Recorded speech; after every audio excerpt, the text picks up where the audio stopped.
magsitayo ang lahat.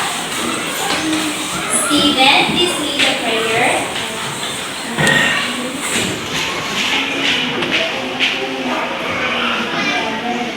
The Holy Spirit, Amen. Angel of God, our guardian angel, to whom is love, entrust us here. Ever this day, be at our side, to light and guide, to rule and guard. In Jesus' name, we pray. Amen. The Holy Spirit, Amen. Okay, magandang hapon mga bata. Okay, so bago kayo umupo sa inyong upuan, isipulot ng mga basura, mga papel na nasa gilid ng inyong upuan at ilapay sa basurahan.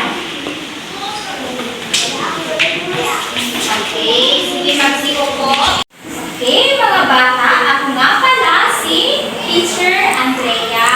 Okay, ngayon, pagtatawagin ko ang inyong pangalan, sabihin niyo, present po ma'am, at itaas ang inyong kamay. Mia Pervin, Present. Cyrus, Bethany, Present po. Stephen, Present po. Aris. Ma'am. Okay, very good. Nagkat tayo o present ka. Okay, so bago tayo dumako sa ating bagong aralin o bagong leksyon, ano ang ating napag-aralan kung natalakay kahapon? Yes, Bethany. Tungkol sa mga bayan. Okay, very good. Bigyan niya ng 5 claps si Bethany. 1, 2, 3, 4, 5. Okay, ngayon, dahil sinabi niyo tungkol sa mga bayani, magbigay nga ng isang halimbawa ng bayani. Yes, Aris. Alis na kasyo. Okay, very good. Bigyan ng 5 claps si Aris. 1, 2, 3, 4, 5. Okay, maipapakita ako sa inyo ng mga larawan at tingnan nyo kung ano ang mga ito.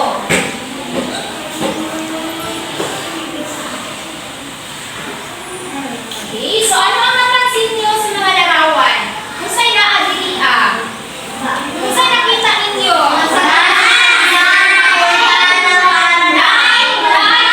Naay bus? Kung saan? Naay bike? Naay jeep? O? Very good. So, sa inyong nakita, kung saan ang inyong maistorya ani? Para kung saan niya, asa man ang gamit ani? Sa pagkatong sa mga kaingon sa? Okay, so sa palagay ninyo, ano kaya ang ating bagong aralin ngayon? Tungkol saan kaya? Tungkol sa?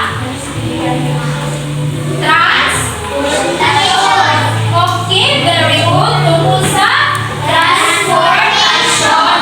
Okay, ang ating bagong paksa ngayon, pakibasa. Iba't ibang transportasyon na maaari sakyan mula sa tahanan patungong paaralan. Okay, so bago tayo tumakot sa ating talakayin, basahin muna ang ating layunin ngayong araw na ito. Pakibasa, Aris. Natutukoy ang iba't ibang transportasyon na maaaring masakyan mula sa tahanan patungong paaralan. Okay. Okay, ngayon, magbigay nga ng halimbawa ng transportasyon na inyong sinasakyan papunta sa paaralan. Okay, Mia. Okay, motorsiklo.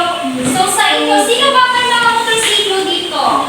Kasi na ang mga motor na may inasakyan. Dali pa ako sa eskwelahan. Okay. Usa pa mga example. Okay, very good. Bye. Kasi na ang mga bike diri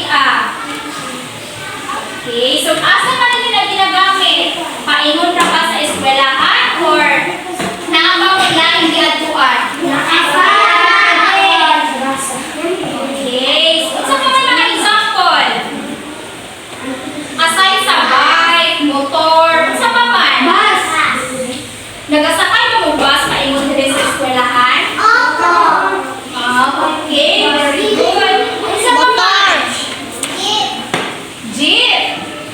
Very good. Okay? Ngayon, meron tayo activities na gagawin. Hahatiin ko kayo sa dalawang pangkat. Ito ang unang pangkat at ito naman ang pangalawang pangkat.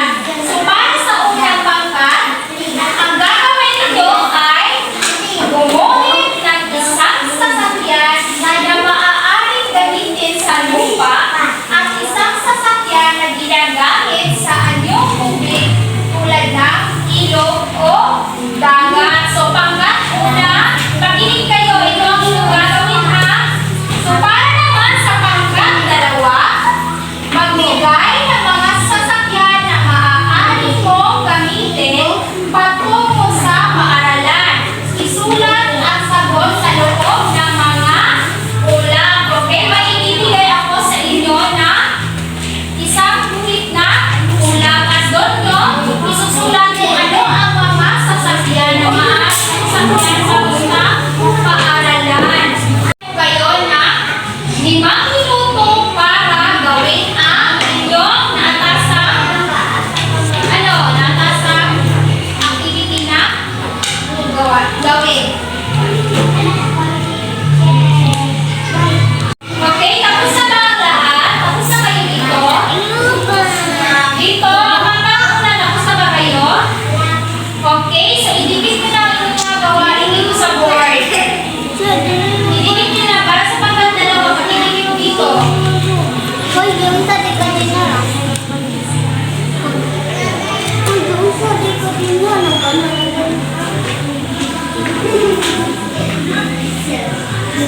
Okay, so balik na kayo sa inyong mga upuan. Balik na, balik. Balik na.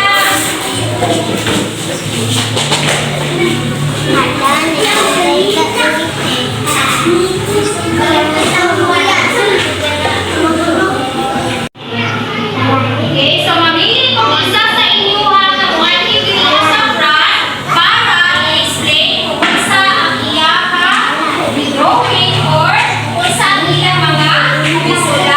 Okay, para sa group 1, alin diri ang Bethany,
diri asa saan ito ang diri paaralan or eskwelahan.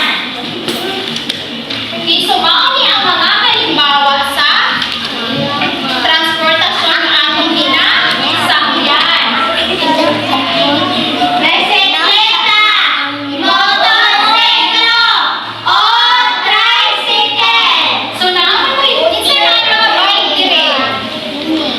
Motor, tricycle, bike. So, ito ay ginagamit kung malapit lamang ang paaralan sa inyong tahanan. Pangatlong halimbawa, sasakyan, bus, o jeep. Ito ay ginagamit kung malayo ang paaralan sa inyong tahanan. Okay, so wala man mo nasasakay kung bus, jeep, no? Kaya doon naman na inyong mga kuandri balay.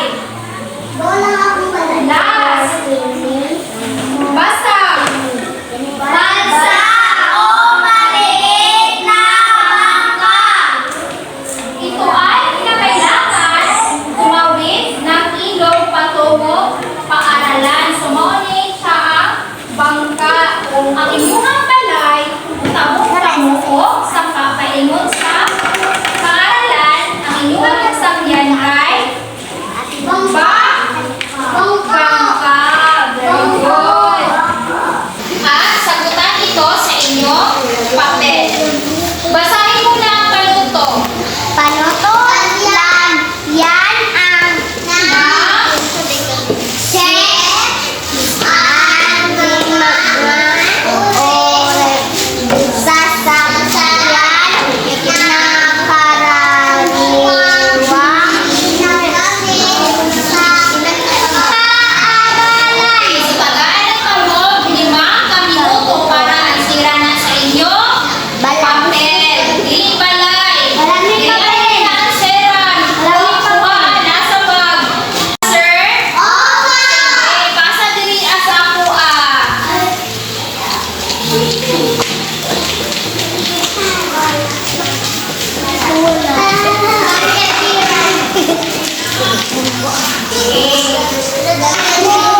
Sige na, lingkod na, lingkod.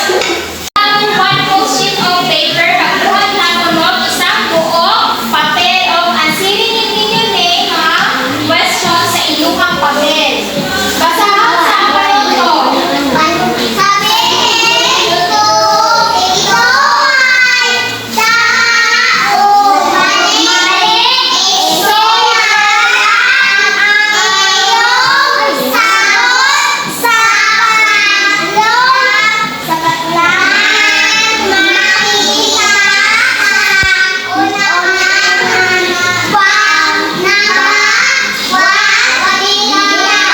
Okay, so pag-answer na mo. Sir?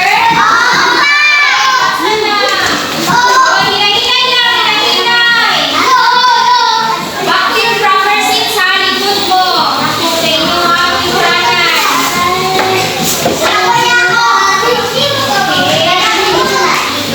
Okay, so balik sa lingkuranan. Balik. Meron tayong tandang aralin.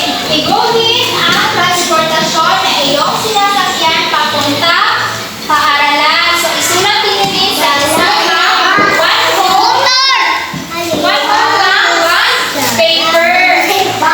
O lahat. Goodbye, class.